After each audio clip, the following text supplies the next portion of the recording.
another video from my series Quick Thoughts On, in which I always talk about different stories from the rich Star Trek universe.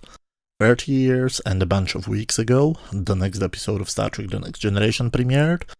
It was called The Royale, and these are my honest opinions about it. I like episodes with good mystery plots. This episode has a mystery plot, but it's hard to tell if I should call it a good plot. When I've seen this episode for the very first time, I absolutely loved it. But when I try to watch it now, it has way too many problems for me. The Enterprise goes to check a planet, which has some interesting junk flying around it. When they beam part of the junk on board, they are shocked to find out that the piece of the junk has an American flag and a NASA logo on it. Suddenly, the planet looks much more interesting, and I must admit that I got immediately hooked 30 years ago, and I got immediately hooked now. They start scanning the planet, trying to find out something more, and Geordi finds out a bunch of very interesting things about it. For example, the temperature is 20 degrees Celsius below the absolute zero. The planet is also something like 72 billion years old, which means it's much older than the universe. They also mention Fermat's last theorem as something which will be never solved, but it was actually proven just 6 years after this episode aired. Do you remember the wonderful times when the franchise used to have scientific advisors? The planet is also filled with nitrogen, methane, and liquid neon, so what do they decide to do? Beam down, of course. Riker, Data, and Worf beam down. They find a very strange visual effect. It's hard to describe. They clearly shot this shot in a black room, and some strange fast-moving gas clouds are superimposed just above their heads, way too close to their heads, I might add. The next thing they find is a revolving door, and nothing else. When they scan the planet from the Enterprise, they found there a structure, but they don't see it, they only see the door. Why? I don't know if this is supposed to be a part of the mystery, or just some weird creative decision from the director. When they go through the door, they end up in what appears to be a 1960s casino/hotel, and they lose connection to the ship, which is the reason why Data suggests they should go back. And Riker makes a completely stupid and illogical decision to stay. Why? Even when we cut back to the Enterprise, Picard says that Riker should know to get back immediately when they lost the contact. Geordi starts to scan through different frequencies to find one which would work. Meanwhile, the OA team is doing some exploration. They try to talk to the assistant manager, but they get interrupted by the bellboy, who keeps asking whether somebody called Rita has called or not. He is apparently an important character because he has his own saxophone solo playing always when he's on screen.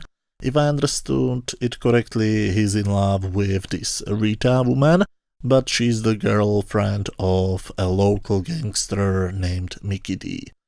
And we should care because why? Our heroes get casino chips, so they of course get to play/pretend they are exploring. Data befriends a stereotypical rich Texas guy while playing blackjack. The others, meanwhile, try to examine the casino.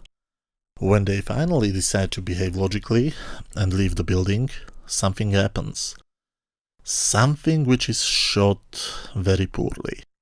They go through the revolving door and then come out at the same side.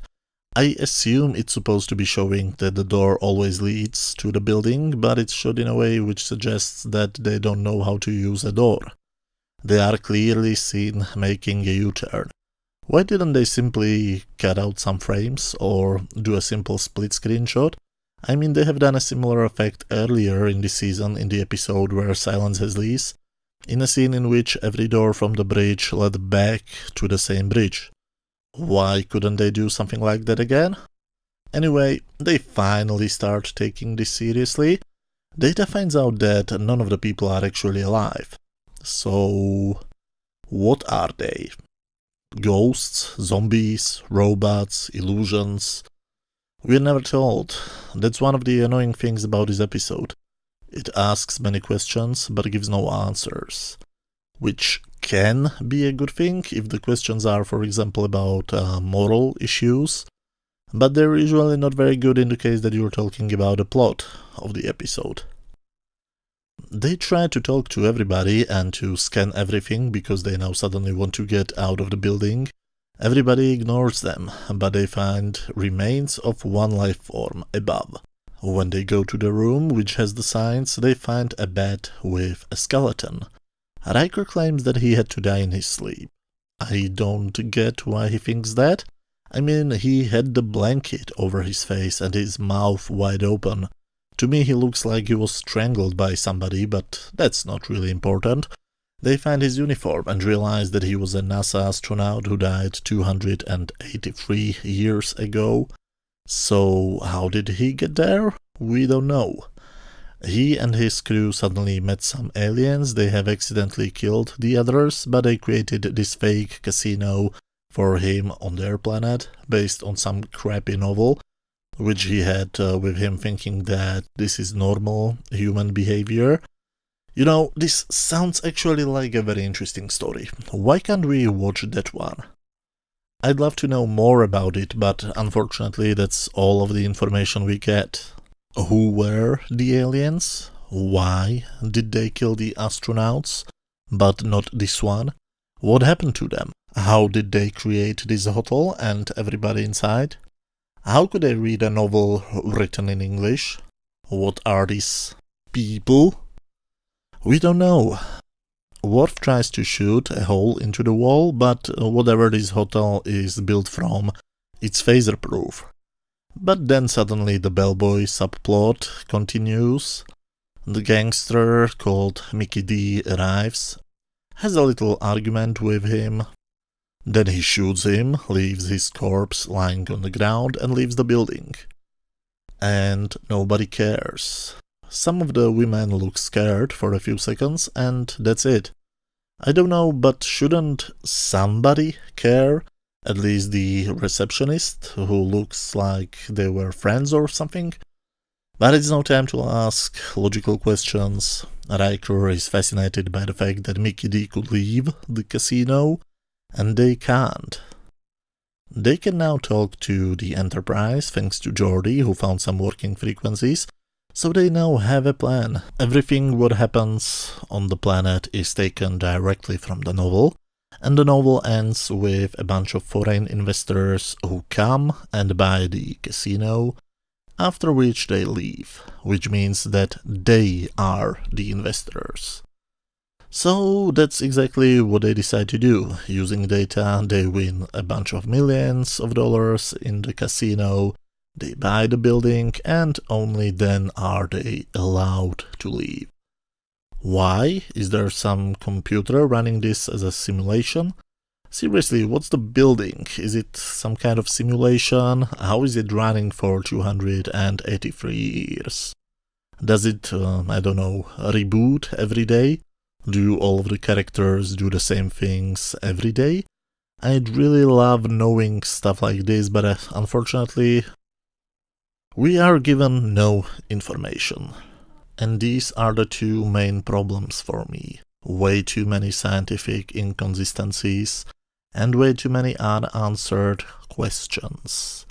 After I learned that this was originally written for the first season, it starts to make a bit more sense, and after I read an interview with Tracy Torme, who was the original writer, this story sounded much more interesting in his original vision, before Maurice Harley rewrote it completely.